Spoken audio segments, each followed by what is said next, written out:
Dmitri Shostakovich was one of the most prominent composers of the Soviet Union from the very beginning of his career, with his rapid rise to popularity at age 19, with his very first symphony.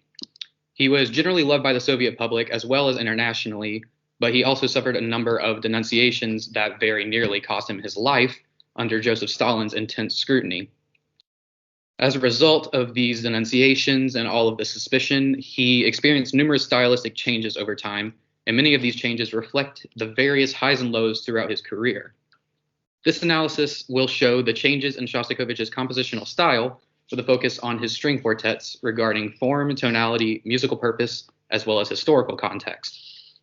The four quartets that will be analyzed are his string quartets number 1 in C major, number 3 in F major, number 8 in C minor, and number 15 in E flat minor, all of which present a very wide variety of styles in order to appropriately demonstrate the drastic changes across the composer's career. Okay, first off, Shostakovich was already very well into his career when he composed his first string quartet in 1938. He had just premiered his famous Fifth Symphony less than a year prior. This quartet actually originated as a compositional exercise for Shostakovich that ended up growing into a full-scale string quartet. So it is relatively conservative and straightforward in comparison to many of his other works. He himself called it spring-like in style due to its simplicity and general feeling of calmness throughout. However, there are still, of course, touches of his usual style. The first movement, for example, is simple and somewhat pastoral-esque and features a relaxed yet playful accompaniment part with glissandi in the cello. The slow second movement is a theme and variations, beginning with the viola singing a melody quoted from his 1936 score for the film Podrugi, or in English, The Girlfriends, which resembles a Russian folk tune. Shostakovich then uses this theme and plays with its tonality, harmonic direction, and instrumentation. The third movement is only about 2 minutes in duration and switches between a frantic quick section and a calm legato section. And finally, the fourth movement is fun and unpredictable, as it features changes in meter and tonal center that catch the listener by surprise, as this clip will show. Hopefully this works.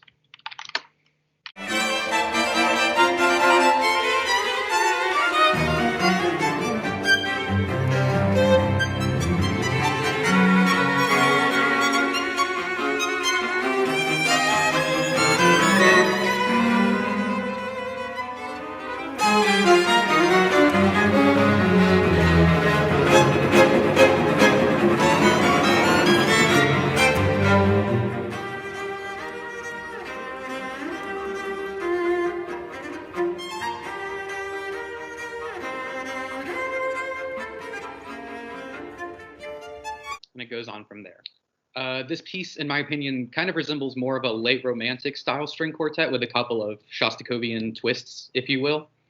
However, this relatively tame style of the first string quartet would very soon change. Secondly, we have his third string quartet in F major, which is my favorite quartet of his. It already sees him change styles drastically towards what most people would recognize as Shostakovich.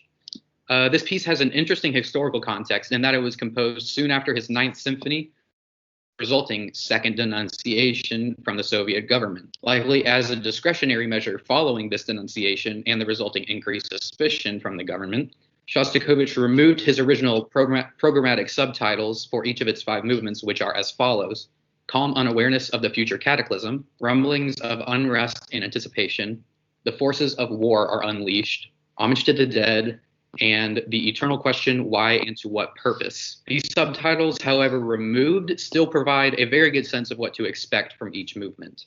The first movement is very playful in nature, like a Haydn-esque pastiche, with a development section featuring a fugue that kind of goes off the rails a little bit, very similar to the first movement of his aforementioned Ninth Symphony.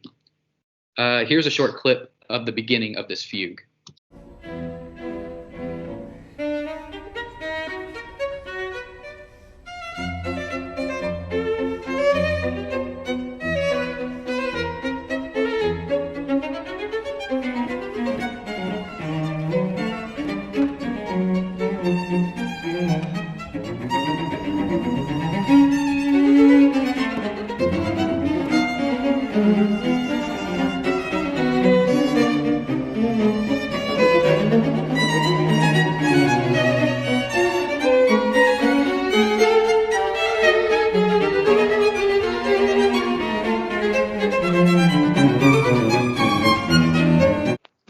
tell just from that short clip that the piece was starting to snowball into greater and greater chaos.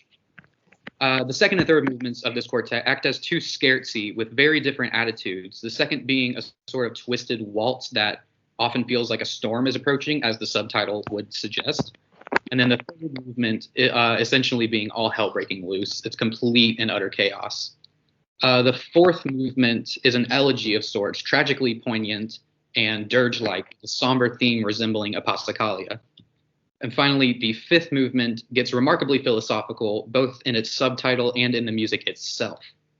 This movement is longer than any of the other individual movements by almost double, and it seems to recount each of the other movements as if mulling over the events of the past in one's head, capturing the unassuming playfulness of the first, the suspenseful anticipation of the second, the absolute shock and horror of the third, and finally an intense crying out of the Passacaglia-like theme from the fourth movement.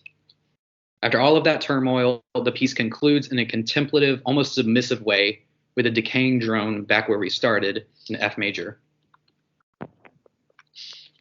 Now, by far his most popular string quartet, one of the most famous pieces in his entire discography, and honestly one of the most famous string quartets in Western canon, Shostakovich's Eighth String Quartet is known as what he had intended to be his suicide note, as well as a eulogy to himself, since he believed nobody would write one for him once he died.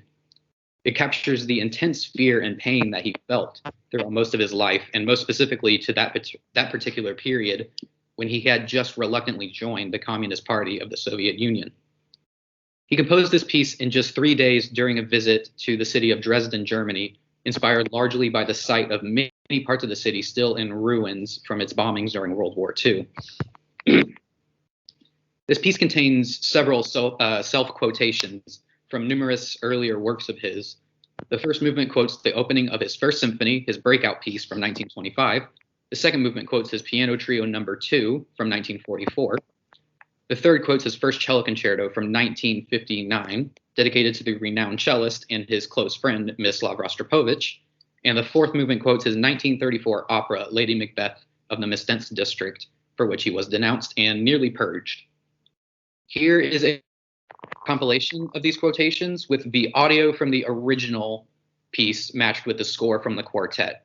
You may notice that aside from a couple of minor rhythmic discrepancies, these quotations are lifted almost note for note from their corresponding original pieces.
More than any of these quotations, this piece is most famous for its numerous hidden messages, including its extensive usage of his signature DSCH motif, as well as the striking chords in groups of 3 that occur in the fourth movement and supposedly represent the knocking on his door by the KGB, the Soviet secret police.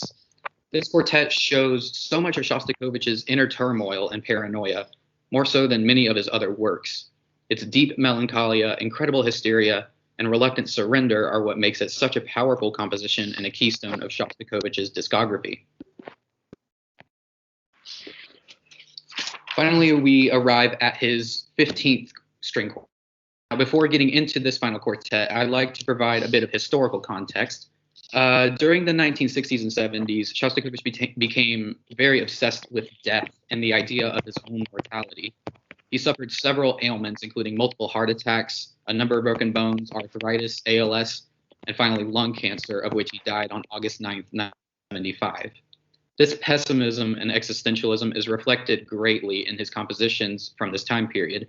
Many works composed within the last couple years of his life were also sparsely written due to his difficulty writing from his severe arthritis and ALS.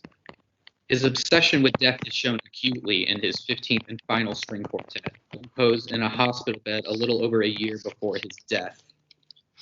Each of its 6 attacca movements is marked adagio, except for the 5th, which is marked adagio molto, and it is his longest quartet at around 36 minutes. His style by this point had completely changed. This piece exhibits so many different styles that it's difficult to pinpoint just one and focus on that one exclusively. The first movement, titled Elegy, is slow, quiet, mostly tonal, and sometimes hymn-like, and it is very much static for its entire 11-minute runtime. The second movement is interesting, as it shows a compositional technique that he very rarely utilized and didn't start using until some 50 years after it had clarity, the 12-tone row. The technique of 12-tone serialism was created and popularized by Arnold Schoenberg in the 1920s.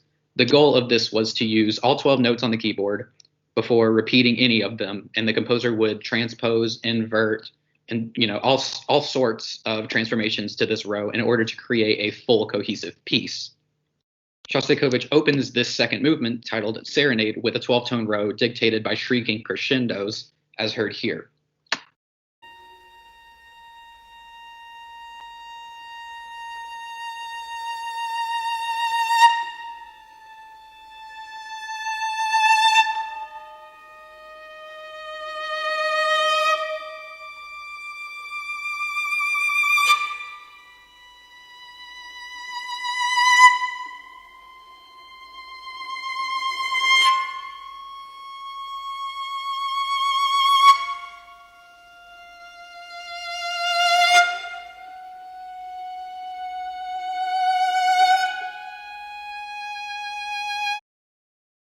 Just from that, I think you get the picture. It finishes all 12 notes in the sequence. And then the rest of this movement has more rows that don't quite finish all 12 tones, only 8 and then 11.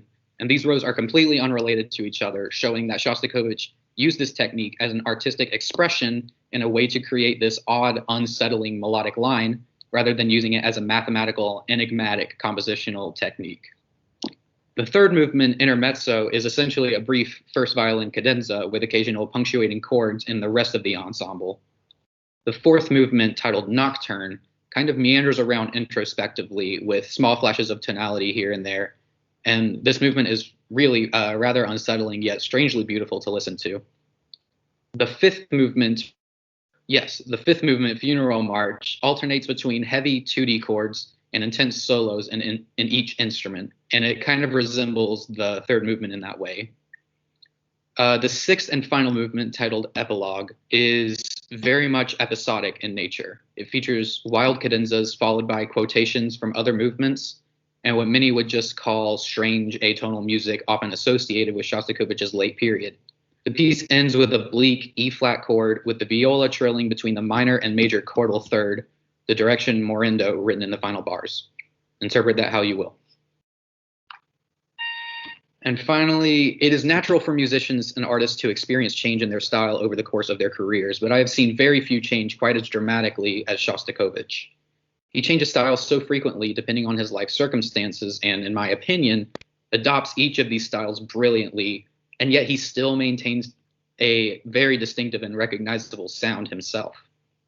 These four quartets not only show the different styles that Shostakovich adopted throughout his career, it also focuses on the importance of understanding the history behind pieces of music, whether it be in a larger historical context or in dissecting personal psychological details of the composer. I appreciate your attendance, and I hope you find interest in these pieces and explore them more in your own time. Thank you.